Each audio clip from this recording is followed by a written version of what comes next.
Welcome to the Recipe. I am your host, Red, and you're now tuned in to the Recipe Entertainment Podcast, the final form of this very podcast that you know to come and love. This podcast now will be covering more than just video games, but a lot going on in the world of entertainment. And for more details on that, let me explain. Originally, when I started my Patreon, the Recipe Patreon, it was just that.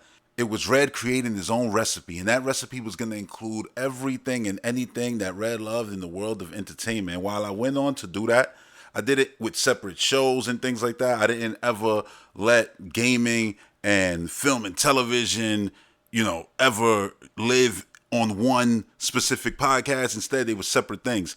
And now, well, yes, they've come together right here on the entertainment podcast. The recipe is officially going to be exactly what I want it to be, unapologetically. So you can choose to rock with it, or you can choose to say, hey, listen, I'm not into all that other stuff. I ain't with it, and go about your way. I ain't mad at you if that's what you choose to do. God bless. Go on. Do your thing. But just to be clear, this is still going to be a podcast that's going to cover a ton of what's going on in the world of Nintendo and Xbox and a ton of what's going on in gaming. But I'm also going to cover cool things from the world of film, from the world of television. Might even dip into reviewing some wrestling shows. Again, it's whatever I want my recipe to be. And yeah, sometimes this recipe will include some of y'all seasoning when y'all ask questions and, provide topics for the podcast. Yes, that is a thing that will still continue to happen. Obviously, you can join Patreon, you can join the Discord, send messages through there. Hell, you can send messages through the YouTube comments for all I care. The point is that, yeah, y'all be involved in your own little way too. But just to be clear, I am the chef around here. So what I want to talk about, when I want to talk about it, how I want to talk about it, that's just the reality of what the Recipe Entertainment Podcast is. You could just call it the Recipe Podcast or whatever. It's fine. I'll probably just call it the Recipe Podcast too. But I just wanted to put entertainment in the actual title so that folks understood what this was going to be from here on out. Now, for those of you who've been listening to me for years, understand that I will always, always, always, always try to make this podcast start with gaming talk, and then I'll get into all the other stuff in the world of entertainment, so that way, if you just want to hear me talk about gaming, you never got to worry about turning on the Recipe Entertainment Podcast and hearing all this other stuff that you have no interest in. I'm going to always lead with gaming because that's what I originally started with, and then I'll get into everything else. So you never got to worry about me talking about gaming, then going to talking about a movie, then going to talk about gaming, and then going to talk about a TV show. I'm not going to do it like that. It's going to be in order. It's going to go gaming, film, television, or gaming, television, film. But I'll tell you when I'm transitioning from, talking gaming to talking about something else, whether it's, again, film, television, pro wrestling, music, doesn't matter. I'll let you know when the gaming discussion is done and when I'm transitioning into other headlines from around the world of entertainment. So hopefully that explains, what the intention of this podcast is, how it's going to play, and yeah, how it doesn't really change much for you. If anything, it adds, because if you ever wanted to hear me talk about things beyond gaming, well, now you're going to get that. And now, as for YouTube, I will be uploading excerpts, still continue to do that, but on the channel I'll also, we'll be throwing up excerpts of things outside of just the realm of gaming. So you might see a review to a movie, a review to a show, as an excerpt. I might just put up whole podcasts sometimes too, just to get people, a little bit of the vibe of what I'm going for with this podcast. And if they enjoy it, they might want to listen to it every week. And by joining the Patreon, you can do just that. Y'all know I drop multiple shows a week, multiple shows a month. Honestly, I exceed whatever it says there on Patreon that I do provide for you becoming a member every single month, I would say. And yeah, really, that's not going to change. And honestly, this podcast isn't really going to change. I would just look at it like this. I've just added new ingredients to the recipe that you already know and love. So, with that being said, let's jump into this week's edition of the Recipe Entertainment Podcast. And I'm going to kick this thing off, like I said, talking video games. And Nintendo did something this week that video game fans all around the world are going to rejoice about. Granted, it's not exactly what everyone wanted, which is Nintendo put all your music up on Spotify. No, they went in a whole different direction. They just decided we're going to create a Spotify for Nintendo Music. Huh? You heard me right. Nintendo done developed their own Nintendo Music app, which you can download right now on your mobile phone. All you need is an active Nintendo Switch online membership. You don't need an expansion pass or nothing like that. You know what I'm saying? You just need the regular standard Nintendo Switch online membership, and you have access to all the music in this app. Now, it doesn't have all the games and all the music, but the fact that this app exists, we can hope that at some point it will have all the games and all the music. The fact that there's deep cuts in there from the Wii menus and like Me Maker and Me Plaza and the news channel from the Wii, these channels had incredible music, which even more, the fact that this app even exists more justifies the fact that Nintendo should have had music on their current console. Hopefully the next generation one does, because it adds to the library of Nintendo music. I'm hoping that they add music from the Wii U and things like that, and I'm sure they will as time goes on. Tropical Freeze, which is a soundtrack I literally listen to all the time on YouTube and stuff like that. Like, yeah, I want those in there. And while you have this app, I just felt like, look, I mentioned Spotify. And the reality is that Spotify is obviously more convenient than this app because Spotify is on everything, you know? It's on your TV, it's on your console. Anything smart that you have had Spotify. So when I'm playing Call of Duty, a lot of the times I have the audio of the game blending with my own music. You know what I'm saying? That I'm basically playing through Spotify. You could use Amazon Music, whatever you want on Xbox, but I use Spotify because that's what I've been using, well, since the thing came out, you know, since it was a thing, Spotify. So if I wanted to listen to my Nintendo music while I'm gaming, let's say, yeah, I really can't do that right now because the Nintendo app is only for mobile phones. Now, granted, if you got like, you know, Bluetooth speaker, you could blast this music and all of that. Yeah, that still works. I just mean when it comes to the convenience of what Spotify provides, I want Nintendo to also do the same. So that means, you know, apps on future hardware from them and other console manufacturers. See, I look at it like this. Like, you're doing this as a supplement for Nintendo Switch Online, right? It's another thing that adds value to that $20 a year purchase or $50 a year purchase, depending on how you do it. It adds a lot of value, right? You got this music and stuff like that.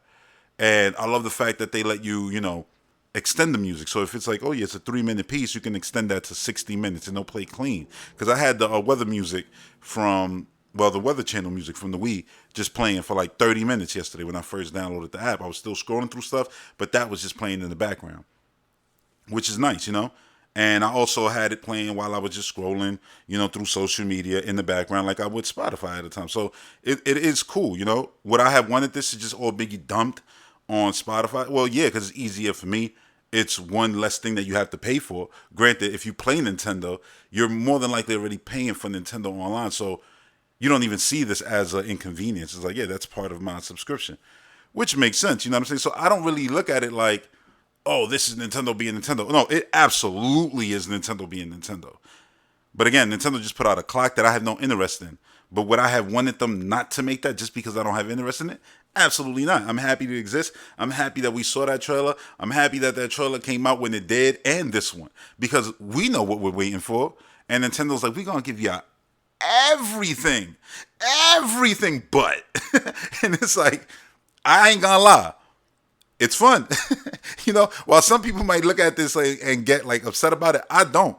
I'm like, it's fun. Look, they announced something earlier that I had no interest in, right? In the clock, right? And then they announced this music app, which I definitely had interest in. So much so that I haven't had Nintendo Switch Online since the weekend of the Splatfest. It ended right then and there because I got Switch Online just for that final Splatfest, right? And I got like a month worth back in August. So it ended literally the Monday of that Splatfest, right?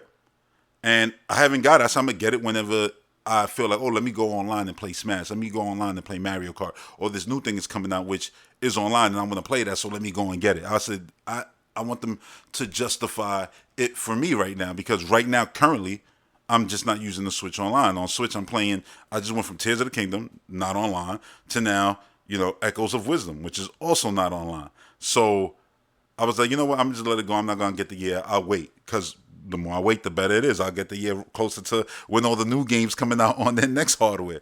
So it just works out for me. That's just the way I'm looking at it right now. So I haven't had it. But then this came out and I said, hey, might as well get it. But I didn't get the year because I'm being strategic with it. You know what I'm saying? Waiting for the next Nintendo console to drop. But yeah, I did a free trial just to see if it worked with the free trial. Because I know certain things you can't do with a Nintendo Switch Online free trial, like get new profile pictures for your Switch, for your, I don't want to say avatar, but your profile. You know what I mean? Like you can get pictures. Right now they have Mario Party up there. So you could get pictures from Mario Party and stuff like that, different characters. Yeah, you can't do that when you got a free trial. You gotta have a paid, whether it's 1 month, $4, or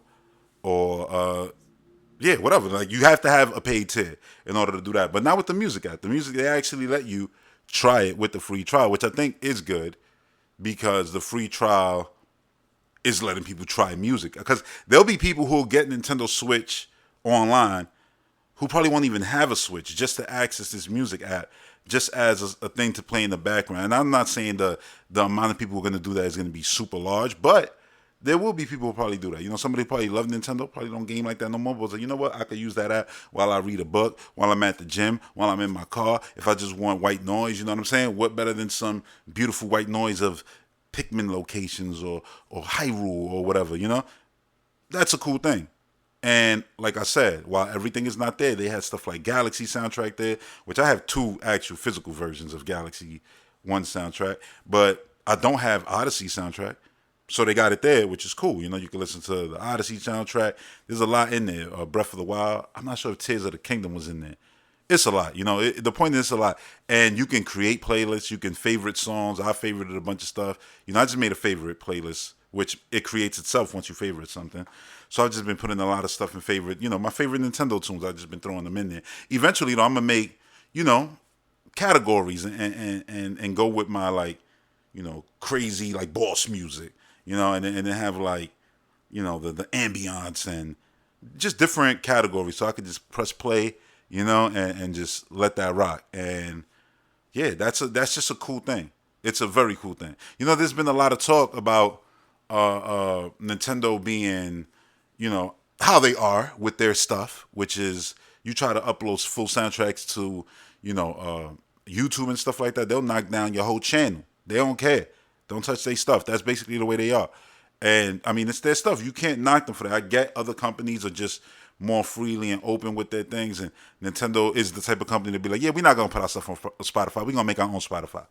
I understand that. And it's the same thing like I've said. I painted this kind of picture also with Nintendo having their stuff through the cloud for you to play, and them having OS and things like that on PC and phones that isn't Steam, isn't, related to anybody else. It's just the Nintendo online thing, and it's like, cloud app or whatever the case may be. And that's how they'll go about expanding their user base. Because if you don't think that they're, also trying to do that, of course they are. That's why they got games on mobile now. So they'll expand even beyond their hardware, no matter how much people want to pretend that that's not going to happen. It's inevitable.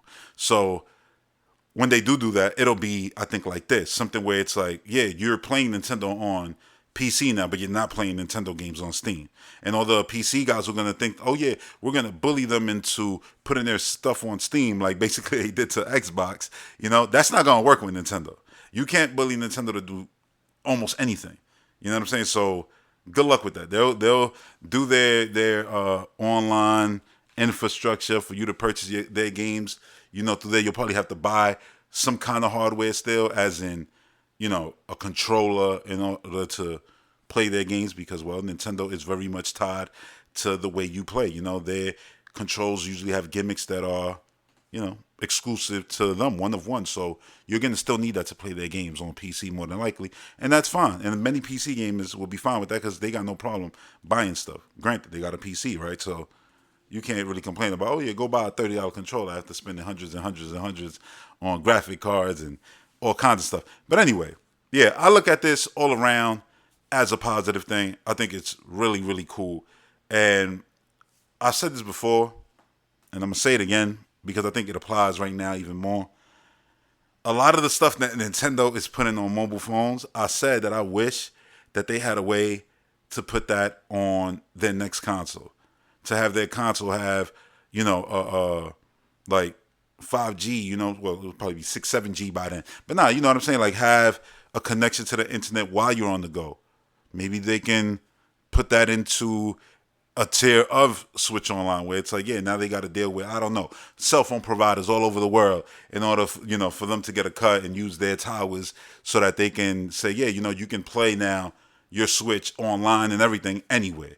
If you're just a Nintendo Switch Online member, maybe you got to be an expansion pass member or whatever.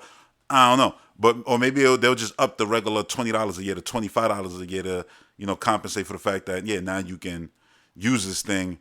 Not as hopefully you can call your friends and talk to them and send messages on the next console.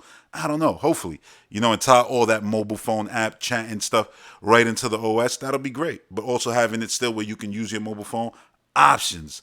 I like that. Xbox lets you chat right on the console, or you can just grab your phone, go on the Xbox app, and chat through there. Options. So I would like them to do that too, is to have that kind of option. And then you think about it, like if they do that, and then they have music on there. Now you can have your Switch in your bag or whatever, just playing your favorite playlist. You don't even got to use your phone, and it's playing Nintendo music right from the Nintendo Music app on your Nintendo, handheld on the go. And it's also your home console. That means that you can play, the next Mario Kart game, but you can also play Mario Kart Tour if you want to do that. Why not? It's all the same game. Is this gamers who is like, hey, you know what? I got to go on Mario Kart Tour real quick. I got my Switch in the palm of my hand. I don't got to grab my phone. I could just go to that app right here, bring it up, and play some stuff, get new costumes for characters, whatever the case may be. Marrying it all together, I think that's also inevitable too. You know what I'm saying? Where it's just going to be, it's not going to be like, oh yeah, mobile apps and this. It's just going to be an app and it works on mobile, it works on PC, it works on console, smart TV, on everything. And I think everybody is heading in that direction. Some already there, for example, like a Spotify. Spotify is just everywhere, right? So I could see Nintendo doing that and just be like, yeah, you just download this Nintendo app if you don't have hardware, and you can get everything there from their mobile stuff to their, probably cloud exclusive stuff, games that you're not even downloading. Like there's going to be a lot going on. Gaming is always changing, evolving. There's new things being added, so yeah, I wouldn't be surprised that this is, I don't want to say like a test, but everything is a test, right? To see, oh yeah, how much people would actually use this thing, versus just being like, oh, just put it all on Spotify. Like, I think the fact that it's part of the subscription service is fine because, again, if you're a Nintendo player, this app is for the Nintendo fans of the world. It's not for really anyone else. It's for people who play Nintendo games, love Nintendo games, and want to spend time with Nintendo sounds, music, and stuff outside of when they're just gaming. And I love the fact that they added a spoiler tag. So no spoiler music will come up. So let's say, I don't know, the new Mario game comes out, right? They like, oh yeah, now you're listening to, let's say, just a random playlist, because they do have random playlists that just play, like almost like a radio station, right? So if you put spoiler tags, it'll just play something else instead of playing, the Bowser music, which I wouldn't want to be spoiled on, because that's one of my favorite things with Mario games is to experience how they gonna make, Bowser's music more epic than the previous game. And they always tend to top themselves. So that's something that I wouldn't want spoiled, Even things like song titles can be a spoiler. Like, let's say you're playing a future Zelda game and you don't even know, like, oh yeah, specific characters in the game. And then there's like, oh yeah, Sheik theme, and it's like, wait, Sheik theme? So wait, Zelda's gonna turn back into Sheik in this new game? Cool. Or maybe anything like, oh, Demise theme. Wait, Demise? So Demise is coming back, not Ganon? Like, you don't want any of that spoil you. They have something in place for that. I like that they thought of everything when it comes to this. That's what it feels like to me. Like they genuinely thought of everything, So while I could sit here and say, oh yeah, what they will do, what they should do, what they could do, what they're doing already is fine. I'll just say this. I hope that the release schedule of music being added, because that music already exists. It's just sitting there. And it does not take any work. So I don't want to hear anybody say, oh, it takes work for them to put the music. Every single, Tuesday, every single day, like, every single, a specific day of the week, there should be new music being dropped into this app, because they have literally 40 years worth of music. That's everything. And they should even consider getting third-party partners' music up in there. Maybe they already do, I'm not sure. But having stuff like Sonic soundtrack in there will go a long way. Streets of Rage, oh my God, let's go. You know what I'm saying? So I hope that they just don't let us sit with, a bunch of music that is, all right, yeah, there has, and then a little trickle of music came 5 months later. Like, don't do that. Be consistent with it. Just drop your catalog. You made this app. This thing should be in the next year done, as in everything is there. And now the only thing we're adding is new games. All the old stuff is there. That's what it should be. It shouldn't be no pretending. Oh yeah, let's trickle out music slowly so that we're always bringing stuff to this app. That's not how this should work. It should be a music app. Everything is there. That's it. That's what it exists for. Nobody is really, again, most people aren't going to just be paying for this specifically. This is an add-on. This is an extra thing. Extra seasoning to that Nintendo Switch Online recipe. You see what I'm saying? So, yeah, I feel like you shouldn't be, tomorrow, Super Mario Brothers 3. And then it's like, all right, 6 months later, here comes Banjo-Kazooie music. And it's like, wait, what are you doing? Like, why are you taking so long to just put these little MP3 audio onto this thing? Like, stop playing. Hurry up, It should be fully featured. Honestly, it should be fully featured by the end of this year. Because, again, it's dump everything there. Dump everything there. Period. That's not a big ask. There's always a big ask with Nintendo fans when you say something like this. Like, oh, no, but you got to. Yeah, I know. And this is why Pokemon still looks the way it looks. I don't care about anyone's opinion who's going to sit there and try to pamper the big, goddamn multi-billion dollar company. Like, stop it with that. This isn't rocket science. It's just old music, throwing it onto an app. This thing should be fully featured in 2025. That's just the way I see it. And if it's not, that's just a disappointment. It's like, don't do things halfway. If you're going to do it, commit and do it all the way. Don't see it halfway through. See it all the way through. That's just me. But anyway, yeah, Nintendo Music app. Awesome. So now I want to talk about a little game called Call of Duty that came out this week, because there's been a lot of talk about Call of Duty going into Game Pass. What is it going to mean for Call of Duty sales and things like that?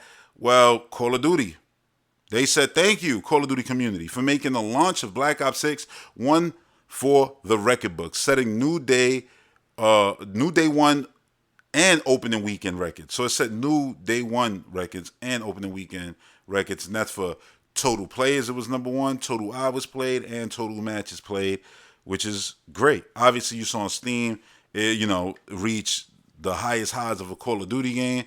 That's awesome to see. I saw the actual Call of Duty series has just surpassed 500 million units. Like, I was like, what? That's insane. So yeah, it's crazy. It's doing fantastic. It's doing crazy good. And like I said, it's going to make Game Pass numbers go up. Anyone who still talks about Game Pass, like, if you don't know what Game Pass is, how successful Game Pass is at this point, it's no point in trying to explain that to anyone. I know I'm not going to do it. So, been there, done that years ago. You can listen to my old stuff if you want all that. For real. Like, honestly, Game Pass makes billions and billions and billions of dollars every single month. You know what I'm saying? So, yeah, they straight, and this is only gonna make it make more money, even more money. So, yeah, Call of Duty, like I said, going into Game Pass wasn't gonna hurt it like that, because the people playing on Xbox, they'll be playing. Yeah, okay, you're gonna lose the $60, $80 sales day one, but you got people in Game Pass. Now they in Game Pass, they could potentially play Call of Duty. Then they could go and play Forza. They could spend money in all of those games, which makes you more money than if they would have just bought Call of Duty. You know what I'm saying? There's plenty of people buying the $30 Volt Edition and all that stuff. For the Game Pass members, it's $30. They're getting that. Microsoft is always smart with that. Like, it's like what they did with Forza and with Starfield. Like, you buy the DLC and everything, and you get it way cheaper because you don't got to buy the game because you're a Game Pass member. So that's a cool thing that they do, and I always take advantage of that with the Forza Horizon games every single time. So, and then when they get delisted, they're like, hey, you bought DLC for it. So the game, you get the base game for free. So then you own everything. That's what happened with, Forza Horizon 3, 4, and then it eventually happened with 5 because I never bought 5. I just bought all the DLC. Well, all the DLC at a point. Now they got way more. The last DLC I bought for it was the Back to the Future stuff, the Knight Rider vehicle and Jurassic Park vehicle. That was the last DLC I bought for it. But the point is, don't own the game, but I'm buying DLC for it. So I'm making that studio money. And I saw actually that like the Lego DLC for that game sold over 14 million copies. And I keep telling people that like Forza Horizon sales are it's one of the biggest games on earth right now. Like where people actually go and buy this thing. This thing is really putting up over 20 million sold. That's why they got like 50 million players. Yeah, that's Game Pass, but they're actually selling 20 million and selling 14 million pieces of DLC. Forza is a juggernaut. It's the racing franchise, not named Mario Kart. You know what I'm saying? And even then, I would say it's the racing franchise because there hasn't been a brand new Mario Kart on a console in over 10 years. That's slightly not true because Nintendo did put out a console worth of booster course content, but you know what I mean. Still, man, like, yeah, Forza Mario Kart, those are the ones. But yeah, I love to see Call of Duty do its thing. I knew it would, and the game deserves it. The single player I played, man, I played about 3 stages, but I did one where it was a lot of stealth. Like, and you could play it how you wanted to play, like stealth. It was the one that ended with the motorcycle chase where you had to get on the motorcycle and then, yeah, basically skedaddle out of there. Like that actual mission was so cool, and they're not short either. And that one was linear. It wasn't like really like an open world thing. Or, choose how to go about it. Like there was one that I played that was a little bit, more open structured, almost like something that you would find in Modern Warfare 3. But yeah, it's really cool so far. I love the fact that they got the actress who played my man Morgan from The Walking Dead's wife. You know what I'm saying? Because she was awesome in that role, and she's awesome in here in Call of Duty, and she's doing a great job and having different looks, and because we sneaking around and doing all kinds of stuff. It's mad good. Like it's genuinely good. It feels like a blockbuster movie. Visuals out of this world. Like I mean, super crazy, good looking, and hopefully, you're seeing some gameplay of the game while I'm talking about this, when I do decide to put up, portions of this podcast or probably the full episode, this full episode, since it's the first one of the entertainment podcast. But yeah, hopefully you're seeing my gameplay up there. And man, the game is fun. Multiplayer is addicting. It's so hard to play zombies. Like I played zombies twice, and both times on the same map, both times the same scenario, got to the end, got slaughtered. Right at the end, like right when the choppers come. Oh, get to the exit. Yeah, we never make it, but hopefully we will. And then hopefully when I want to win one there before I visit the Terminus one. But yeah, you got that Terminus one there, which is cool. I play a lot. I jump around between hardcore and regular, but I kind of lean more towards hardcore right now. But I'm loving the maps. I know there's been people with issues with the maps. Like, oh yeah, I don't like this map. So far, it's like, yeah, I don't know every map. So obviously you're going to feel like, damn, I don't know where, these shots is coming from, whatever the case may be. But you get used to them, So far, I've liked all the maps. And I feel like I haven't played every single map either. Like, there's maps that I played in the beta that just haven't popped up at all for me. Like, and it's weird. But maybe they'll pop up in different modes. Because right now, I'm not going to lie. I've just been playing mainly team deathmatch and hardpoint Those are the two modes I've been playing the most right now. But yeah, maybe those maps come up in different modes, which that's cool too, because Call of Duty does that too. But I know one thing. Speaking of maps, the brand new Nuketown. The brand new. I know it's Newtown. It ain't never new. I mean, it gets new looks, and this one actually, the look that they went for is the OG look from the original Black Ops, which is my favorite look in Newtown, me personally. Well, yeah, that's out today as we speak. Haven't played on it yet. Well, because I'm recording this, not because I just haven't gotten around, to playing it yet. But yeah, I look forward to playing that. I'll let y'all know what y'all probably see gameplay of that on the channel and things like that. And this, I'm like, I'll let y'all know what I think. It's Newtown.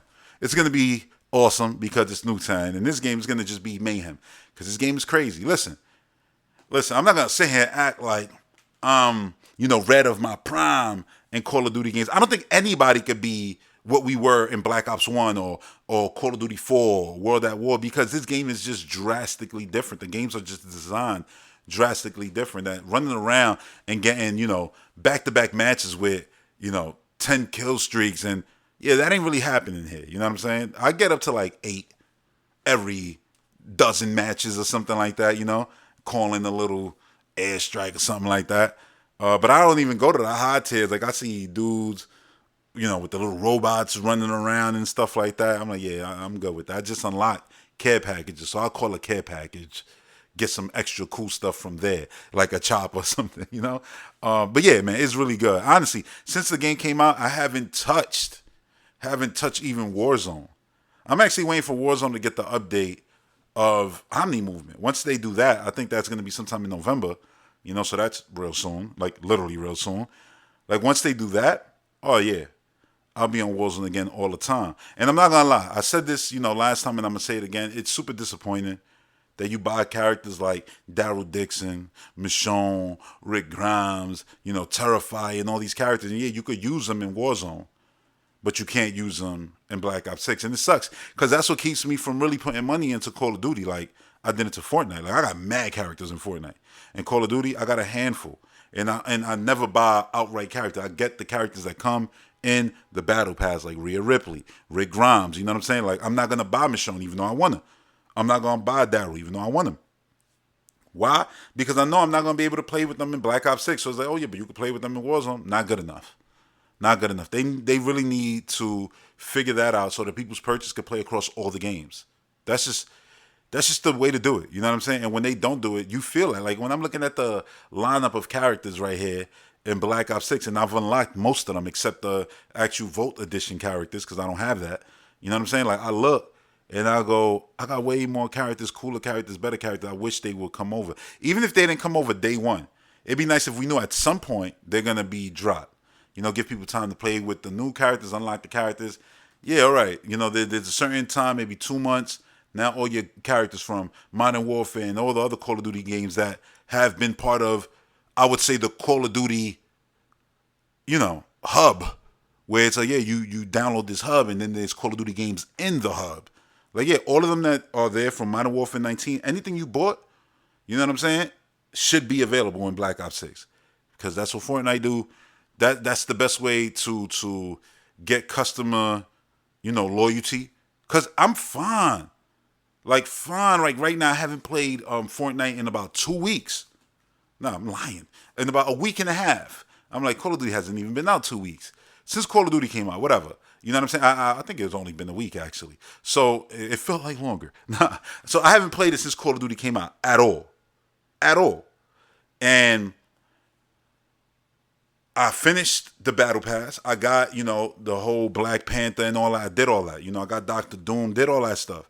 So I'm cool because it's like, yeah, I'm good. I know stuff goes up to the shop and I'll see stuff through social media when they post, oh, yeah, you know, goddamn, who was up there they posted the other day? You know, Halloween stuff. It was a lot of Halloween stuff. Leatherface was up there. I know they got Venom, Tom Hardy up there and all that. Yeah, that's all well and cool. But I don't feel like, oh, yeah, I'm missing out. And if anything, like let's say I wanted Venom, right? I'll go on it, buy him, and then go right back to Call of Duty. Not play Fortnite for another week. And then when I do go back to Fortnite, when they end up, because I mean, rumor has it that they're going to do another throwback event where they're going to bring back, I think, Chapter 2.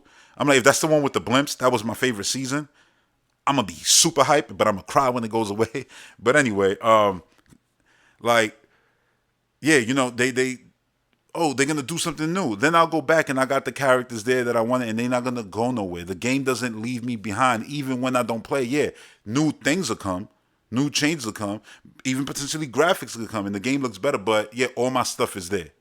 So when I come back, I'm good. All my stuff is here. All my Ripley, my Xenomorphs, my Terminators, my Robocops, all the damn, you know, Marvel characters. Yeah, that's just all going to still be there. That's not the case with Call of Duty. You know what I'm saying? And to me, it hurts it because I love Call of Duty. I love Fortnite. But damn, Fortnite does purchasing stuff way better than Call of Duty. And what's crazy to me is, like, Fortnite does all of this dancing and emotes, and every single character does it. While Call of Duty, like Black Ops 6, they got their little basic emotes, which I unlocked every single one except the Call of Duty pose one. I think that's the one you get when you prestige, but I'm close to prestiging already. I'm already deep into the 40s. I'm like rank 48 or something. So prestiging, I think it's rank 55 like it always was. Then I'll get the Call of Duty pose. But you got those little poses at the end of the match. And I'm like, these is cool, but they're not worth buying. Like if they come with a character, like, oh yeah, you just got, you know, let's say they put in another wrestler like they did Rhea Ripley, right? So I'll just use Rhea Ripley as an example. And she does her entrance taunt where she does the kick and the stomp, right? Bam, you could do that at the end of the match. Yeah, that's cool. it came with the character, but you trying to sell like separate little emotes, they will, but I ain't gonna be with it because it's like, is that gonna carry over to the next game? Are they even gonna have emotes at the end of the matches? You get what I'm saying? You don't know, and that's the stuff that keeps me because it's like I don't want to buy timed things. Like buying the game is already a time thing because you know once the next one come out, you ain't never gonna play this one again. Not never, but you rarely ever gonna go back to it. Almost certainly never. You know, so it's like, yeah, I don't want to do it. I'd rather my purchases move with me, and they got to get that figured out. And I think they need to be called out for that a whole lot more, so that it does become standard moving forward from this Call of Duty on.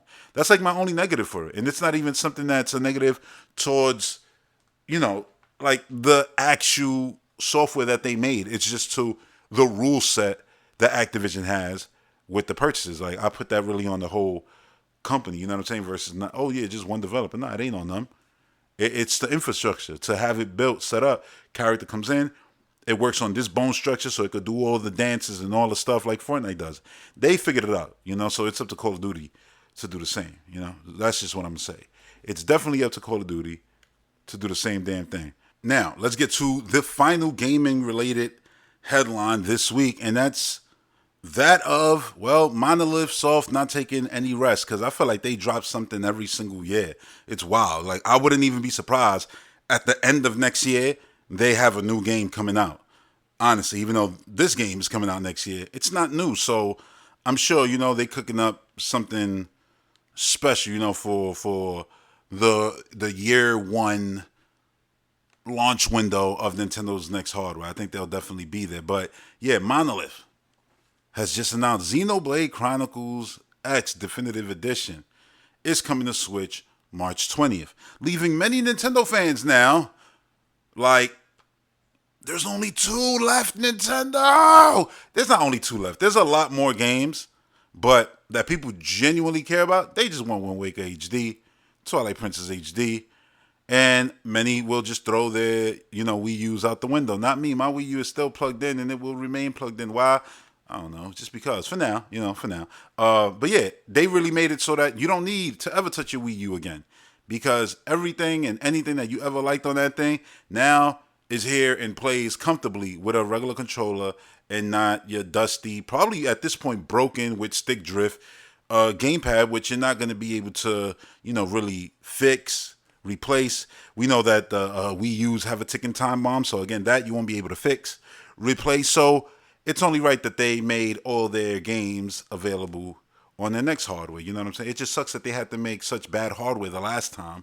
So, and I love it. Understand? I just mean it's bad because, well, yes, gamepads do drift. Mine does right now, so can't really play any game that only uses that. You know what I'm saying? And yeah, we all saw the news that came out earlier this year about the ticking time bomb. I'm not making that up. That's the truth. So it sucks. We bought all these games, and all those Wii U games you bought, they were all just that, rentals, because you ain't going to be able to play none of them in the future. And this is why it's good to have good ways to you know, get your purchases digitally and them carry forward to you with things like smart delivery. But that's a whole nother conversation that I ain't trying to get into. My whole thing is, they got everything on this console. So if at some point you want to play a Wii U game and you're like, damn, my Wii U basically, you know, is gone, you good, because you can just trade in whatever you got for, I guess it's going to be pennies, because you ain't going to get much for it. But anyway, you can, you know, replace that stuff with a more modernized version on this brand new, well, not brand new, but brand new hardware, you know, in comparison to what you had. You know what I'm saying? So the games are gonna, like most of the games that come from Wii U to Switch, the games look better. So yeah, whatever you play is gonna look better anyway to you. Like playing 3D World on Switch, I would never be able to go back to Wii U because I know that the game is faster on Switch, and I remember feeling that when I booted it up. And I don't remember it, what it feels like on Wii U now, but I know it ain't gonna feel good. But yeah, Xenoblade is a game that I actually had on Wii U. I played a ton of the game, and yeah, it just, you know, Xenoblade games just personally aren't for me. But that's most RPGs, so that's just me with that genre. But I know Xenoblade games are massive. People love them, and they're a giant part of what makes Nintendo in this decade specifically. You know what I'm saying? Monolith Soft is super important to that company. Period. You know, they do Amazing work for them. And look, I look forward to see what they do, like with their future game, because their future game isn't going to be Xenoblade. Supposedly, it's going to be a whole new IP. But I own Xenoblade 1 because I wanted to, support Operation Rainfall, so I bought that game day one, and I got X. Those are actually the two Xenoblade games that I own. So yeah, technically the first game and the last game now, right? Because this is the last Xenoblade game that is releasing, and it's not really part of the Xenoblade 1, 2, 3. This is X. It's its own thing. So yeah, and it has mechs and all this stuff. But visually, the game looks way better. I'm sure it'll even run better and things like that. How much better? I don't know, but it definitely looks better. I've seen a few comparisons, and yeah, it looks like they did their thing, to make the character models look a lot better than what they did before. Because if you were there around that time, you got to remember, this game had a lot of, criticism about face models and things like that. And that's something that continue to get better with each brand new game, released by the team, So, yeah, Monolith continues to do their thing. And now I just wonder, what does this mean for the next Nintendo hardware? Does it mean that the next Nintendo hardware is it? Look, I don't think that this matters. I think that the next Nintendo hardware will be backwards compatible. I don't think that Donkey Kong launching at the beginning of the year and this launching at the beginning of the year, two old games, really has any bearing on what Nintendo decides to do, with new hardware and new games. Like, these things have nothing to do with the next Nintendo console. In the same way Nintendo Music doesn't have anything to do with Nintendo's next hardware outside of it being part of Switch Online, which will be on Nintendo's next hardware. It's like these things aren't like things that, oh yeah, let's announce these things so that we don't have to announce the console. That's not what's happening. Because I know I see narratives like that, and it's weird. It's like, no, Nintendo has always worked on their own timetable. They're releasing things and announcing things as they see fit. They announced this music thing because the music thing is available. It's done. Here it is. They announced the Alarmo because it was done, ready to release. This isn't something where it's, oh yeah, let's just throw these things out. Nah, absolutely not. It's a plan. Now, could it mean that the console is going to come out later in 2025 versus coming out in March, since, Xenoblade is coming out March 20th? Honestly, I'm not even going to pretend to care to guess. Because at this point, I'm not even sitting there, like fiended out waiting for Nintendo's next hardware to be announced. I'm too busy playing video games. Like, I was playing Zelda, and then I was playing Call of Duty, and then I was playing Call of Duty, and then I went to Zelda. And it's like, yeah, I'm not thinking about Nintendo's next hardware. I'm honestly thinking about other things like Mario and Luigi, Brothership. Like, that's about to come out, and that looks great. Animations in that look insane.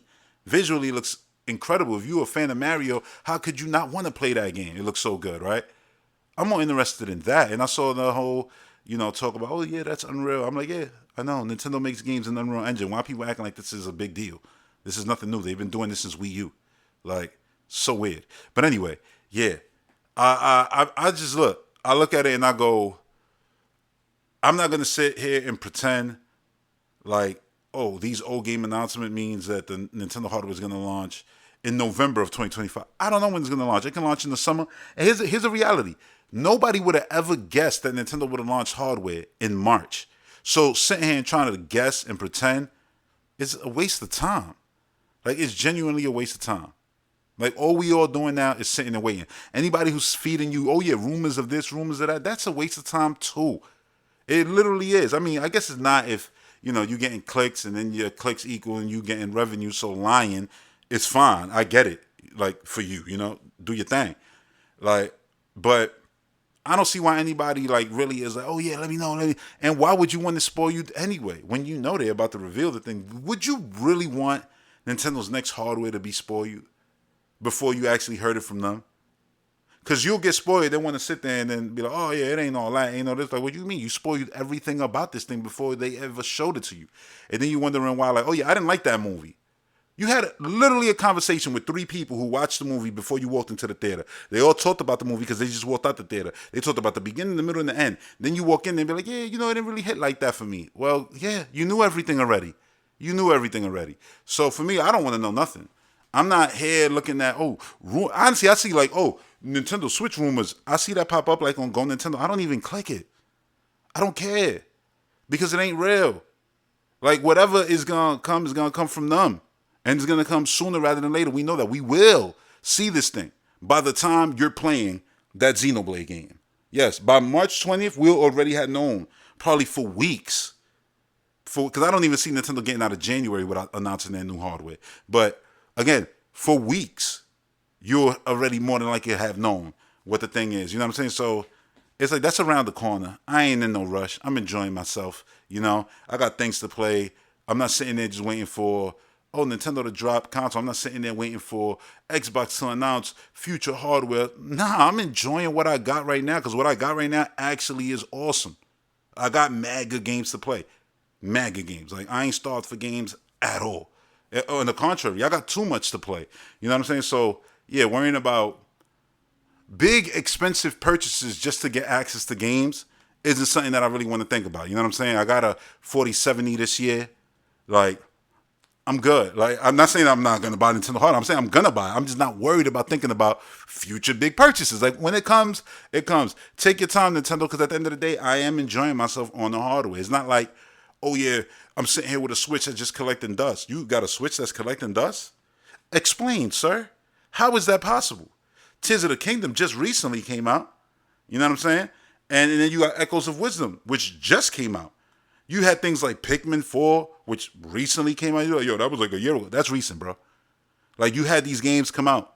You know what I'm saying? You got old games, new games. There's just a lot to play. There's a lot to play. You got Mario and Luigi about to come out, literally in a week. Like, you should be fine. And if nothing here floats your boat, fine. I get that too. Then maybe you should have more than one piece of hardware so that you're not sitting there talking about, yo, I'm bored. There's nothing for me to play right now. Like, you must not have Game Pass, because when you got that, you ain't never bored. You ain't never lacking for stuff to play. So yeah, I guess fix up your gaming surroundings, bruh. Like, I don't know what to tell you. But yeah, that's going to do it for the gaming discussion. Now let's talk. Well, this is video games. It's not video games. I wish it was video games, because then that means I'd be talking about that Black Panther Captain America game, which is one of my most anticipated games. What is it called? I don't know. It's a date. I remember it's like 43, whatever.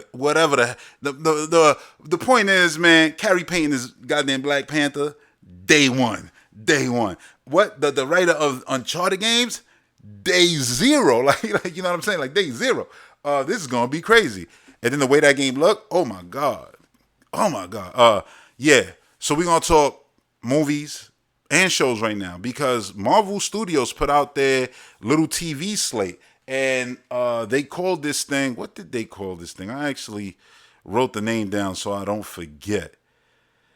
They called this thing Marvel Studios Look Ahead. Now, this is what they showed on the Look Ahead. They showed What If Season 3 coming December 22nd. Now, keep in mind, it's not important for you to keep in mind. It's just something that I got to keep in mind. I didn't even watch Season 1 and 2. I saw the first episode of Season 1, thought it was good, but just I got pulled away because video games, other shows, and other stuff. So I definitely want to do a binge on this show before, Season 3 comes out. Right? They showed that off. They showed Your Friendly Neighborhood Spider-Man. I don't know if you noticed. I love Spider-Man. But I really love a good Spider-Man cartoon. Now, this right here is one that I've been waiting for a minute. When they first came out with the first leaked sketches of this, I remember Spider-Man fans and Marvel fans going in on it. And the first thing I thought was like, oh my God, the art style, the clothes he's wearing, the hoodie, the blue hoodie with the red, like all of it. I was like, this looks fire. The detailed, super thick outlines, around the character models. I really loved that. I was like, everything about the way this thing looks is speaking to me. This right here is going to be my cartoon. Dude, they show a little tiny, when I say a little tiny snippet, I'm talking minuscule, a snippet of Spider-Man doing this thing and this thing, but the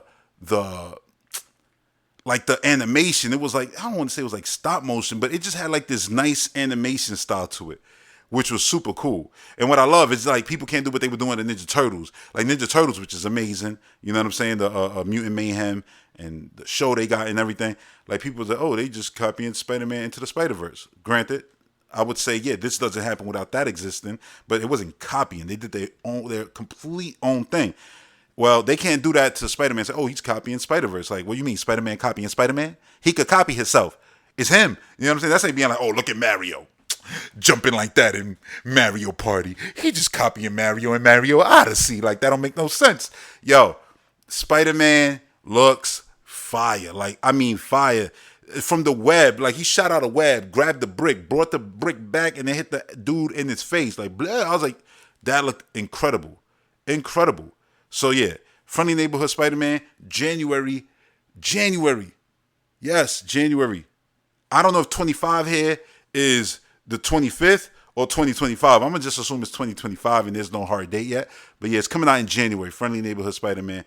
All these things I'm talking about are going to be on Disney Plus, so you already know that. They also showed Ironheart, which if you saw, which one was it? Wakanda Forever, right? Yeah, Wakanda. There's only been two. I don't know why in my mind I be thinking there's three Black Panther movies, but it's because Black Panther was in the Captain America movie. You know what I'm saying? So it's what throws me off. But yeah, they showed Ironheart from Wakanda Forever. So yeah, I loved Wakanda Forever, and I said this. I reviewed it, and everything on the Recipe Patreon and stuff like that. Like, I love that movie, what they did with it. I thought it was awesome. You got Denai in there, which is Michonne. That's my girl right there. So it's like, yo, I love that she had a bigger role in the movie. I just love everything they did in it. Everybody know how much I love Lupita Nyong'o. Like, she's amazing. So, yeah, I mean, Angela Bassett, like, that whole thing. It's been years, but her whole death, like everything. I love that movie. I love what it was, the way they handled, the whole situation going into creating that movie. I loved everything about it. So, yeah, Ironheart, I am excited to see this because I'm just excited to see more of the world of Wakanda and see, what was going to be going on with that. And I'm really excited about all this stuff that's going to be in this slate. Let me just say that right now. For the simple fact that we got an Avengers movie coming out literally, I'll say a year and a half from now, right? Basically. And it feels like we haven't even done enough to justify that movie yet. Granted, it wasn't that much because I'm doing a watch along. If you listen to the last film and television show, which is no more because, well, you can get it all right here on the entertainment podcast. But I've been doing a watch along of the MCU. I just actually finished Avengers. You know what I'm saying? I actually started Iron Man 3. That's what I'm on right now. And, like, seeing what came before, I would say it wasn't even that much. Yeah, was it prominent stuff that happened, like in Thor and everything, the Tesseract, all that stuff? Yeah, a lot of stuff happened that led to Avengers. Cool. You know what I'm saying? But I still feel like even though we had a lot of stuff in between, yeah, I know all these different characters that I want to see. You know what I'm saying? Like, in an Avengers movie that we got, Shang-Chi is out there. Like, there's a lot of good characters that they introduced.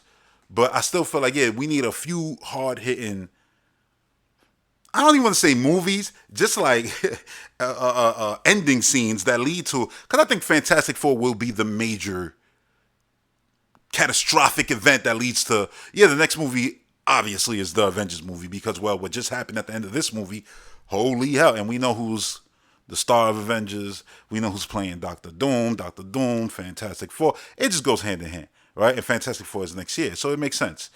But yeah, I'm excited for all this stuff because, we're heading towards two Avengers movies. A brand new Spider-Man movie which just got confirmed. But anyway, Ironheart, right? That's coming out June 24, right? So that's, yeah, June 24th. I'm assuming of 2025 because there ain't no damn June in this year no more. So yeah, Eyes of Wakanda, which I didn't even see that shown. Like where did I saw this trailer, but I don't remember seeing Eyes of Wakanda. I'm going down the list right here, but they said August 6th for that. Hey, whatever that is, I'm with it. You know what I'm saying? I'm definitely with it. Marvel Zombies they showed off. That's gonna be October 25th.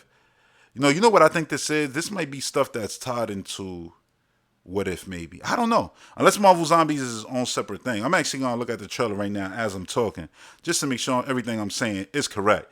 But yeah, they showed my dude Yahya, Yahya Abdul-Mateen.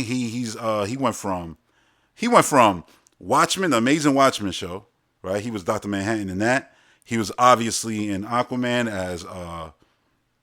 as this guy, goddamn Black Manta, and now he's Wonder Man in Marvel, and I think this will be the role that he'll probably stick to for a while.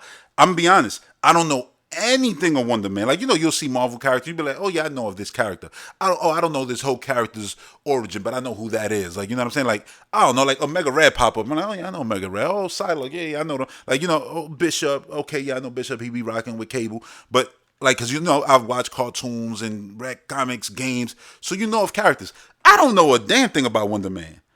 I see him and Ben Kingsley running around in this thing. I'm literally in the middle of Iron Man. I've seen Ben Kingsley do like 2 speeches as his pretend form of the Mandarin.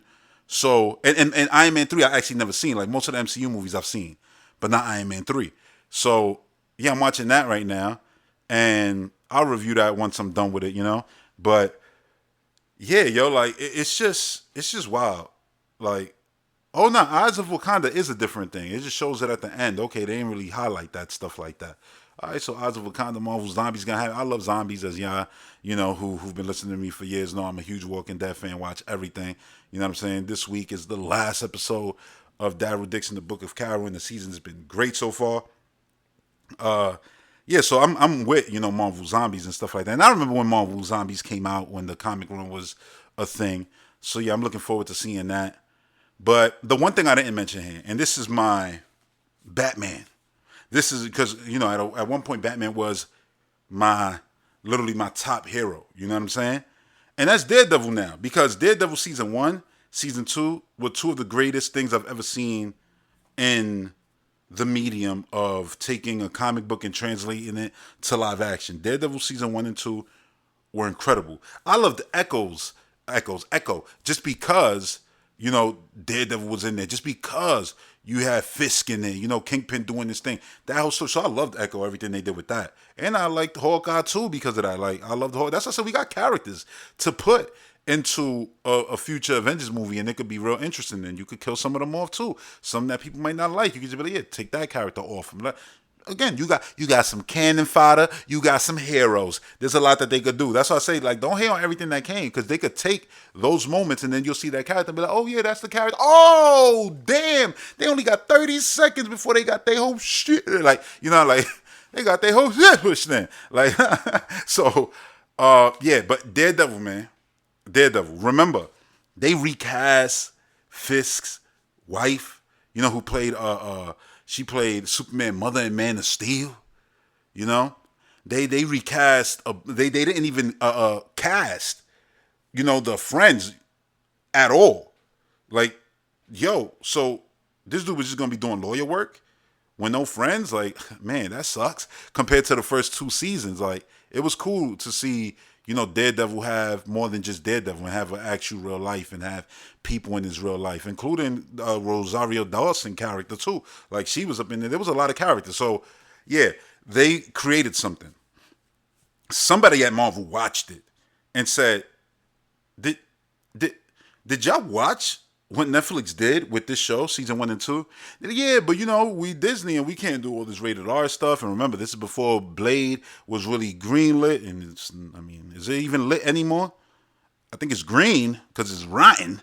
It ain't lit no more. But anyway, hopefully they get that ball rolling on Blade. The world needs Blade, man. The world needs Blade. Even if the actor decides, yeah, I ain't gonna do this shit, I took too long, I hope they still recast Blade. You know what I'm saying? Like, do it, Like, John Boyega right there. Straight up. He right there. But yeah, they did this whole mess, and it was a mess. Somebody watched it over there. I don't know if it was Kevin Feige, but somebody did. Enough to the point where Kevin Feige was like, nah, we're not doing that. We're going to scrap all that. That's burned money, and we're going to do an actual season of the show that people are expecting us to make. And so they announced, like, yeah, Daredevil Born Again is going to be more violent than any of the seasons of the Netflix shows. And I'm like, wait, of Daredevil? Do you mean any of the Netflix show? Because Punisher season 1 and 2 were insane. But I think that's what they meant. Just shit is going to be real. And obviously, you got the Marvel, Marvel Spotlight, whatever, the same branding that Echo was under. It'll probably be for Daredevil, so they could do their little rated R stuff. But I'm like, yeah, you got Punisher in there. You got, his homegirl in there, his right-hand man. Like, yeah, everybody's back. And I saw in this teaser, oh yeah, look, Fisk got his actual queen back. The actress is back. And that made me super happy. I was like, yes. It's the show, because you got to understand, like, I genuinely, for years have said the best thing in the MCU out of everything is Daredevil. I stand by that still to this day. And look, I know if you're listening to this and hearing me talk about stuff outside of gaming for the first time, understand this. You'll be like, wait, that's your favorite? And it's like, yeah. And I also loved Eternals. And people hated on Eternals. And I thought Eternals was cool. I want to see those characters pop up again. I thought everything that they did with the whole, celestial thing, like the whole thing coming out of the earth, like all of that stuff they told was epic. But that's just been the MCU. Like, they've done some real epic strokes, like brushstrokes, you know what I'm saying? And I feel like a lot of people haven't liked them. Like, I think about, because I just watched Avengers, and seeing how bad Loki was there, but then how cool Loki is in season 2 specifically, and seeing the sacrifice he made for all of us, literally all of us, and him holding basically everything together, that was so epic that I'm just like, who knows what's gonna happen with that? Like, I feel like Loki's gonna be a giant catalyst for when, all the crazy stuff start happening in the next Avengers movie. Loki's gonna do something special. And yeah, so that's the thing. It's like they've already laid so much groundwork for cool things into the future, And yeah, I'm just excited to see all of this stuff and what's to come. I'm excited to continue my marathon, because going through the MCU right now, looking back at it now and looking back at it, with like just basically completely different when I watched it before. Because when I watched it before, I was a huge DC fan at the time. Not at all anymore. You know what I'm saying? And yeah, it was just, a different, but watching it, it was just a different time. And watching it now all over again and just going through it and watching it honestly, I'm watching it almost like I'm watching a show. So these movies, I'm watching them like a show. If I get too tired, I just stop. And but yeah, I'll come back. That's what I did with Iron Man. Like, I fell asleep. I said, all right, I'll stop. I'll be back. And I've just been watching it like show, and it's been playing beautifully. Obviously, we know what the MCU did. It always played beautiful. Nobody ever criticized what they did to lead, to spill into each and every next movie. Anybody hated on that, you was bugging. I never hated on that aspect of it. Aspect I hated on it, if anything, was like, yeah, it could have been a bit edgier. But I know where the MCU is going to go. And I know that I'm happy with the MCU right now, where a lot of MCU fans aren't. So it's weird.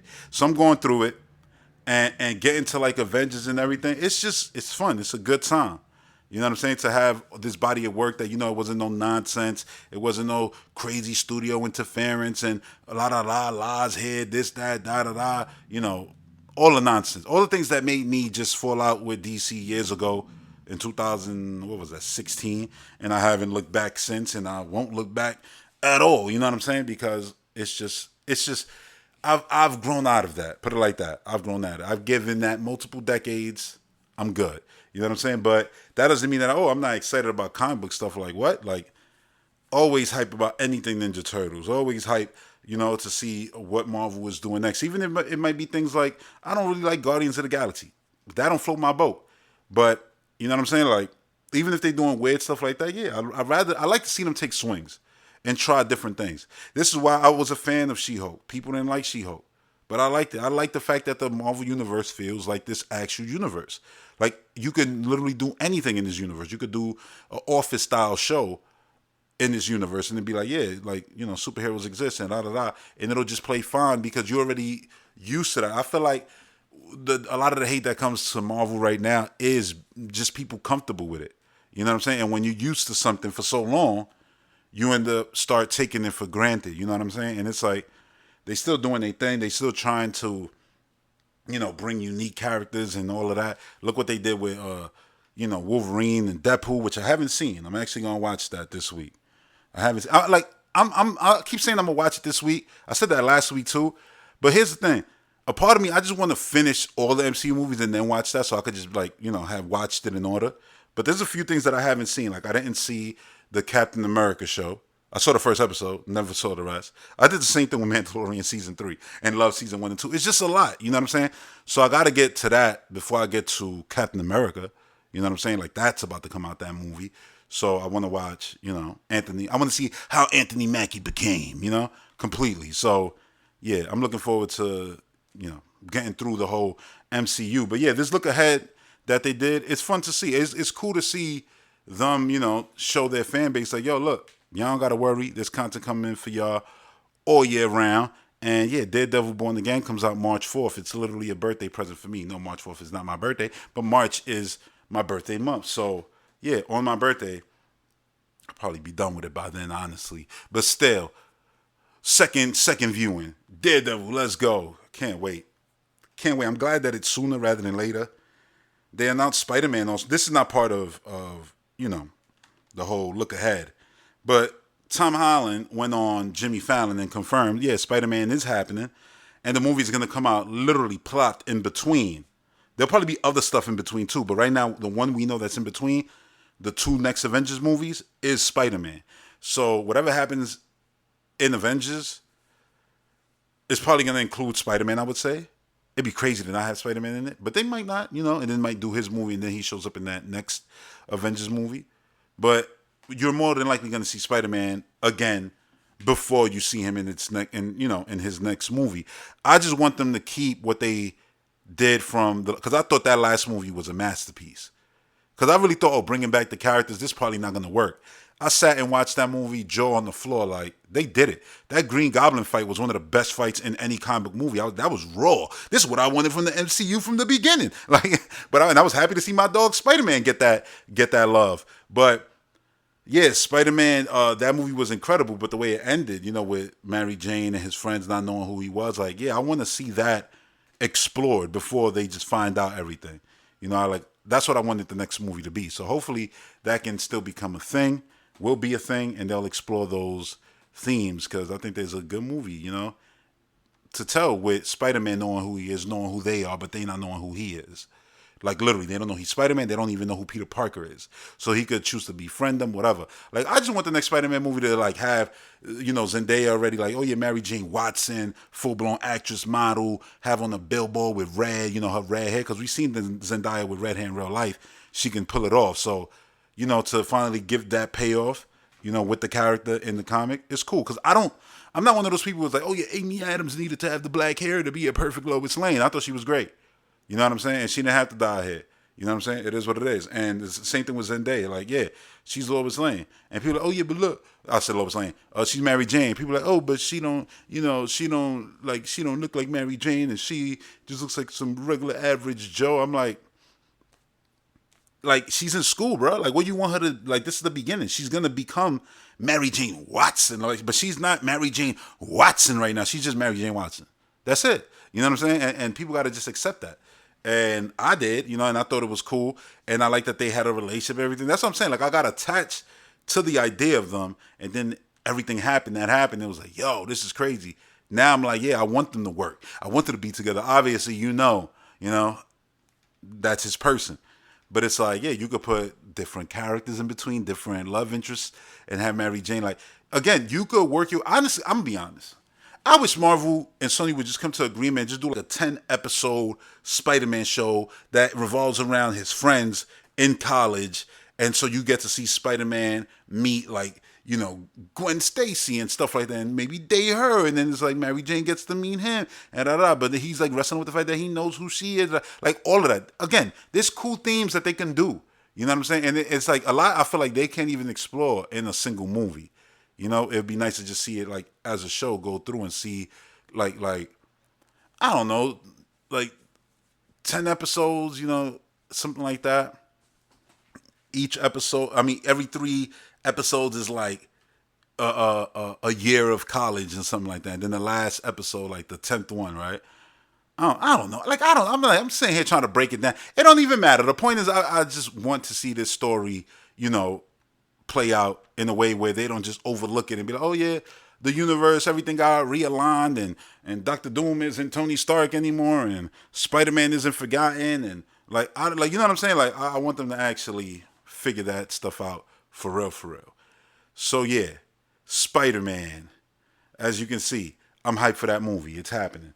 Now, I want to mention this real quick. War of the Rohirrim. They just put out a King teaser. Another little teaser. Y'all know the trailers done came out. War of the Rohirrim is literally a movie that's in the universe of the Lord of the Rings. Peter Jackson's Lord of the Rings. Not, Amazon Lord of the Rings, which I enjoy too. You can see my review of that also on Patreon. But this War of the Rohirrim, this is the Rohirrim. This is Theoden's people. But years before. So I just wanted to mention that it is officially confirmed now that Saruman, not Sauron. Sauron is the big bad. Saruman, the White Wizard. Saruman. He's actually going to be voiced by Christopher Lee, who voiced him in the Peter Jackson movies. They're going to use old audio from they stated, Philippa Boyne stated from The Hobbit, so I'm going to take her word from it. But then rumors came out right after that saying, oh yeah, there's word that they're also going to use conversations that, from scenes that, because a lot of people don't know, but there's like 9 hours of Lord of the Rings movies. This is past the extended versions. Like, beyond the extended versions, there's like 9 hours of Lord of the Rings movies that they never used. So there's conversations and stuff that they're going to use in order to make his segments in this movie, because Saruman is in this movie, War of the Rohirrim. They're using actual Christopher Lee audio. It's been something where they got the blessing. They're not using AI. They got the blessing from the family to do this. And I think it's great that it's not going to be AI. It's going to be real dialogue that he recorded years ago. Recently a story came out saying that, while he was actually in his deathbed, the last thing that he did was watch Lord of the Rings. And was telling the nurses about the making of the movie and stuff like that. So that's awesome. You know what I mean? Like, this man genuinely loved Lord of the Rings. He used to read it all the time. He wanted to play Gandalf, if I'm not mistaken, originally. But he got, obviously, the role of Saruman. And, yeah, that's awesome. But talking about sound, I just want y'all to understand, this movie is an anime-style movie. But it's not going to be like any anime you've seen before. Because they literally went, if you watch the making, like the appendices of Lord of the Rings, you'll know that they captured crazy audio. They just did things that most movies don't do. They never did and never did. They never did prior and they never did after. So they have all this, audio of just, different war scenes and people fighting and horses and everything. Like detailed audio. Yeah, they actually went into the vault. So not only for Christopher Lee's voice, they went into the vault for the sound of Lord of the Rings. So when they're having fights and swords are clashing, those aren't just generic sounds. No, those are actual sounds pulled from recording, people in fields actually fighting, horses running down, and you hear it. Like, I saw a little clip of the movie, and listening to that after, they stated this, because I watched the whole interview from the OneRing.net that basically talked about all this, and hearing it, I was like, oh yeah, it sounds like no cartoon you heard before. Because while you're looking at a cartoon, all the sound sounds like live action. And I know you might be like, yeah, but isn't sound always live action, like the talking? Yeah, live actor. But all the background sound and everything, it sounds filled in.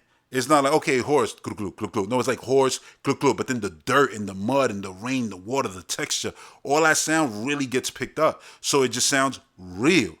And it's cool because it sounds like Lord of the Rings. The art direction they took is literally from Lord of the Rings, from the actual artists who, designed everything. John Howe and them, who designed everything in Lord of the Rings. Yeah, they have that, all of that. So when you look at the throne chair and the tapestries in the background, they look just like in the movie because it's literally from the movie. They had literally 100% access to everything that they ever did with Lord of the Rings, and they used it. That's the most exciting part of this movie. So yeah, this is one of my most anticipated movies of the year. I just wanted to mention that. Don't forget, War of the Rohirrim is coming out this December. Now, finally, I just want to mention Billy Zane real quick. One of the dopest actors of all times. Like, this dude always shined in things you saw. Remember Demon Knight with this dude? With Jada Pinkett and stuff? I haven't seen that movie in years, and it just hit me right now. Like, I should watch that movie. Because I haven't watched that movie in at least 15 years. Probably more. But, yeah, he was great in that. Obviously, in Titanic, he was phenomenal. You know what I'm saying? And he's always like, yeah, Billy Zane's known for being, in B movie here, B movie here. He never got his just due. You know what I'm saying? I feel like as much as he deserved. But he's playing Marlon Brando. And I knew this for a while. I saw some set pictures and I was blown away earlier this year. But they put out the first picture from Waltzing with Brando. And the first picture is Billy Zane as Marlon Brando as the Godfather. From the Godfather movies, obviously. I feel like if somebody don't tell you that that's Billy Zane, you would just think, you would just scroll by the picture. If you saw it on social media, it's just a picture of the Godfather. Nah, it's Billy Zane. Absolutely incredible. Like, I know he's a good actor, so I think acting-wise he's going to nail it, right? But look wise and everything, that's what you call a transformation. That right there is one of the best we ever seen for biopic adaptation, whatever the case. That is the best ever. Like it's mind blowing how good he looks. Like honestly, if you haven't seen it, you gotta look it up. Just look up, you know, Waltz. What it is? Waltzing with Brando, and you're gonna see that image pop up of Billy Zane. Dude looks literally just like him. It's insane. He literally looks just like him. Now, I'm done with movies, television, discussion, and all that. I just want to mention something real quick that has to do with the world of wrestling. Usually, when I talk wrestling on this show, it'll probably be after a pay per view. I might just do pay per view reviews because I don't want to do like weekly, wrestling reviews because that's a whole different thing. But yeah, I just wanted to mention in AEW this week, Shelton Benjamin versus Swerve Strickland. Yeah, Bobby Lashley came after. Hurt Syndicate is a thing in AEW. That's not what I want to talk about. They booking my guy, Shelton Benjamin, the proper way. Like he should be booked. An absolute monster. He didn't win the match, but he shouldn't have won against Swerve. Because Swerve is literally like top two dudes in the company. You know what I'm saying? Him and Hangman are like the monsters. Yeah, I know. So Switchblade beat Hangman. That's just because Hangman is too sporadic right now. But Hangman and Swerve are like the two guys to me right now in professional wrestling. So yeah, he wasn't gonna beat him. But what a match! Literally, he was in control the whole time, and they booked him all his matches so far perfectly. So I'm happy to see Shelton Benjamin booked properly. The last thing I wanted to mention that concerns AEW, Private Party. My boys from Brooklyn finally got the tag team titles. And I ain't gonna lie, I had a little bit of fear that they might break them up, right? But I was like, nah, they gonna win it. They gotta win it. They just got new music and everything, you know what I'm saying? Like, they gotta win it. They gotta win it. And they had a hell of a match and they won. And what I love is that the actual fans, like the town that they were in, was so hot for the match. And when they won, yeah, it felt like the moment that Private Party deserved. After 5 years grinding in AEW, doing everything that was asked of them, being weekly jobbers, being little side piece storylines for Matt Hardy and all that, which was fun stuff. Don't get it twisted. I'm just saying, like, I'm glad that they got now the push to the moon that they deserve. And now they get to defend the titles, be fighting champions, and hopefully put on some of the best matches that they've ever put on in their entire careers. You know what I'm saying? Because what they did last night was absolutely incredible. Absolutely incredible. Private Party deserved that win. I'm happy they got that win. Yeah. Now, the last thing I'll leave you with before, the end of this very first edition of the Redcipe Entertainment Podcast, music, which I won't talk about every week, but whenever there's some dope music that I want to recommend y'all, you best believe I'm going to recommend y'all this music. So I started talking about music with Nintendo's music app. I guess, it was only right, poetic, that I ended talking about music. So first thing I want to say, one of the GOATs, one of my favorites of all time, Lloyd Banks just dropped Halloween Havoc 5. I listened to half of it. It's already fire. I got to listen to the rest of it. But I actually listened to half of it on my phone speak, and I was like, nah, that ain't it. I got to listen to the whole thing again on my surround sound the way I'm supposed to. But I did listen to on the surround sound actually yesterday, right? With all respect, the brand new album called War, yes, with all respect, from Joel Ortiz and the Heatmakers. Listen, this album, I'm telling you right now, because I really want to focus on this one. I can't focus on Halloween Havoc 5, because again, I ain't listened to the whole thing, but it's Banks, it's going to be fire. Joel Ortiz is one of the nicest rappers of all time. One of the nicest rappers of all time. Like, legitimately. This dude understands what the craft is. This album, this body of work that they put together is phenomenal. Phenomenal. It's so introspective. It's really talking about real shit that I could relate to. You know what I'm saying? As a grown-ass man, things that, you could look back on and be like, damn, like, it's so special. And as a native New Yorker, you know what I'm saying? Like, a lot of what he told, it's vivid. You know what I'm saying? I had that on the speakers yesterday, lights off, lay back, and just let it rock. And listen to the whole album. Was like fire. Then let it play again while I was playing Call of Duty. And I'm just like, fire. The last song on that album where he's just spitting, insane. Insane. Like, look, I think as you listen to this and over time, you'll get a feel of what kind of, rap I actually like. But honestly, I like, the Vados of the world, the Banks of the World, Fabulous, like Joel Ortiz, like these real spitters. And more than anything, I love people like, Styles P, who I feel like Styles P was one of the earliest rappers to actually, but you know what, I'm just gonna make grown man rap. Like, yeah, I still got all the pushing weight and all of that in my songs and beating somebody over the head or whatever. But I'm a do it with smart messages in there. You know what I'm saying? So he started talking about his juices for life and just him adapting, changing his life, becoming vegan or da da da. All this stuff like, and you'll hear it in his body of work. And that's what to me, like, I could listen to A Gangsta and a Gentleman from Styles P from back in the day and still love it. Like it's a classic. You know what I'm saying? And it'll always be. That's my childhood when I listen to that. But his new stuff, oh yeah, it just don't compare. Like to me, his new stuff is way better. And I feel like that with most of my OG rappers. I think they're doing some of the best work. Like, for example, you could bring up Fabulous. What Fabulous been doing on his YouTube channel, like touring and then dropping videos with freestyles describing everything that went on the tour, but he actually filmed it. So then you see it, what he's rhyming. If he's saying, oh yeah, I'm doing this with this chick and I'm over here at this place, they're literally there doing that. I thought that was fire. And he was doing that every other Friday earlier this year. So like they just get better and better with time. But this album that Joel Ortiz just dropped, completely produced by the Heatmakers, incredible. I would even recommend you go see his interview that he just did on Sway in the Morning. Like, and if you're not subscribed to that, because Sway in the Morning is literally the best of the best forever. Like forever. So yeah, you become a citizen over there, man. Like, no, but for real, the album is incredible. Like, there's one song, I don't even know the titles, because I'm listening. I'm listening to the songs. I'm not looking at song titles. I don't know no song titles. Like, you could be like, yo, you like that song? I know all the lyrics. Don't know the name of the song. Like, that's crazy. Yeah, because I took it off the album and threw it into a playlist. I'm straight. Like, I don't know. Like, ask me right now, oh yeah, what's the name of that song on How Long We Have It 4 or 3 or 2? I don't know. Like, I legit don't know. So it's just not the way I listen to music no more, where it's like, oh yeah, the title of the song, what is it? Like, I don't do that. But anyway, there's a song on this album, right, where he's talking about going out with his moms, basically, right? And him having nightmares, being scared of, the dudes outside in front of the building, like selling drugs or whatever the case may be. And him having nightmares and da-da-da, like, yo, I hate these guys, wish they would die, da-da-da, blah, blah, blah, right? Going out with his mother and then seeing his mother be like, oh, yeah, just walk ahead. I'm going to just talk to this guy for 5 seconds. But that guy is literally the guy from my nightmares. You know what I'm saying?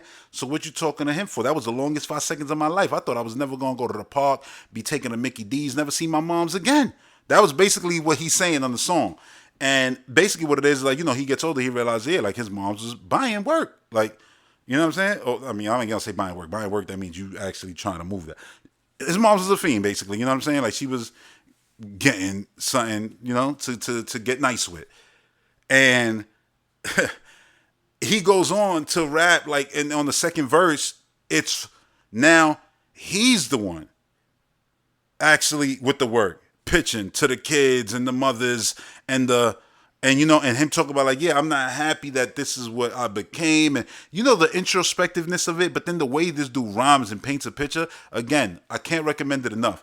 Go listen to Joel Ortiz, War. It just dropped. It's phenomenal. Like, literally phenomenal. Rapping the way rapping is supposed to be. You know what I'm saying? And I'm not one of those dudes who be like, oh, yelling at the clouds. Back in my day, I don't think. I think back in your day was not better than today. Today, look, you could pull up anything. I'll literally have a DJ battle with anybody. You could throw in your oldest stuff. There's going to be some stuff I won't be able to compete with. Granted, you know what I'm saying? Like, Prodigy, God bless him, man. But we got another Mobb Deep album coming, so yay. You know what I'm saying? But, you know what I mean? Like there's just certain things that you're not going to be able to... Like,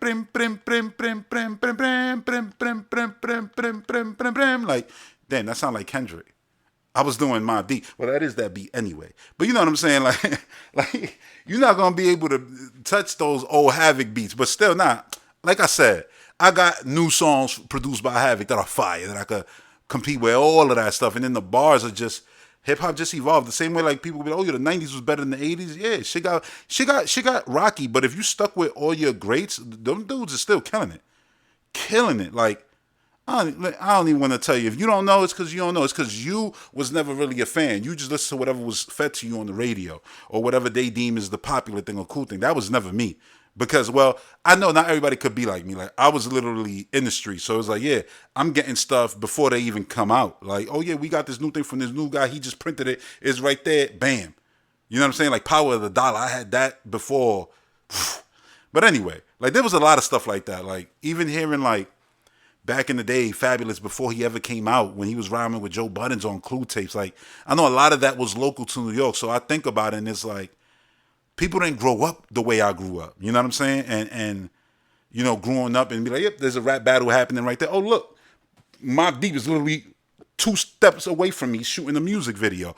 Oh, yeah, you know, this Wu-Tang member, like, Moms is a teacher or whatever. Like, I literally grew up around hip-hop, like, for real, for real. So, listen, when I tell you this is that, yeah. Yeah, you got no excuse. Go listen to that Joel Ortiz album. It's fire. Absolutely incredible. And yeah, with that, that's it for this episode. I hope you enjoyed it. I know I enjoyed doing it. I think it was fun. It's only going to get better as time goes on. But yeah, that's going to do it for this first edition of the Recipe Entertainment Podcast. Hope you enjoyed everything I talk about. And if you didn't, it's all good. It's like a variety show. You know, there's gonna be things in here you probably care for, things you probably don't. But again, hope you stick with it, rock with it. Hope you continue, you know, to support on Patreon, liking videos on YouTube, whatever the case may be. I appreciate it. And yeah, I'll see y'all on the next one. Until then, peace.